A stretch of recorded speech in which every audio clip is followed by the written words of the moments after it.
It has been more than a month since CBS News broke the story of lavish spending by the veterans charity Wounded Warrior Project. Chip Reid is in Washington with new developments. Chip, good morning. Well, good morning. The charity's CEO, Steven Nardizzi, has yet to comment publicly on the charges that he's overseen a period of excessive spending at Wounded Warrior Project. We've learned the charity is currently operating without a full-time chief financial officer. We sat down with two major donors who are demanding accountability. With two sons serving in Iraq, raising money for Wounded Warrior Project was more than a cause for Fred and Diane Kane. It was a calling. Since 2009, the Kane's charity, Tee Off for a Cause, raised $325,000 for wounded warriors through golf tournaments in the Carolinas. The organization even honored Fred Kane with an award for being a VIP donor. That's a big deal. Yeah. You were very proud of it. I was very proud. But allegations that only a little over half of donations went to help wounded vets came as a blow. And then hearing that there was this waste of money and donor dollars that should have been going to the servicemen and women that were injured, and it was spent on their having a good time, it's a real disappointment. Outraged, Kane canceled this year's benefit tournament and started a petition on change.org calling for a public audit. He also called senior management and said he thought CEO Steven Nardizzi should be fired. I said, where is he? Where is this guy?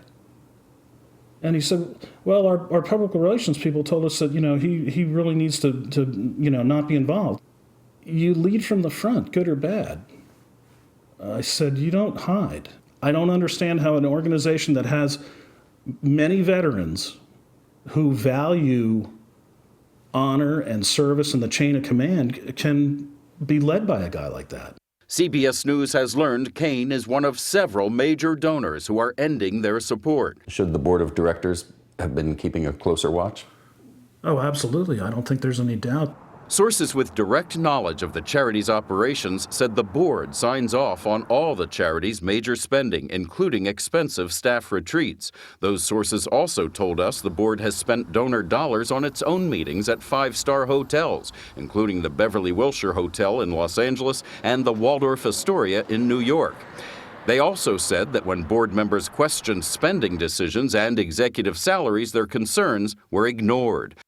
We tried to speak with each board member in person, but they declined. I believe it needs to be a forensic audit, not just some whitewash, call in somebody that we're paying and just have them kind of put a rubber stamp on it. Are you done with Wounded Warrior Project? Yes, except for my new mission of trying to see change there. The board says it's ordered a review by independent auditors and that it would be inappropriate to answer questions until all the facts are known. Full disclosure, a CBS corporate executive serves on that board. The board won't tell us if the results of its review will be made public or whether the board's spending is under review as well. The board has also hired legal counsel. Nora? Chip, thank you. I think it's incredibly important that that review be transparent and made public. Doesn't sound like it necessarily will be, though. How do they not have a full-time CFO for an organization of that size? That seems very odd. I know the Wounded Warrior Project has done a lot of good things for our veterans because I've done stories over the year, but this is a time when they should tighten the screws a little bit on how they spend the money. Sure.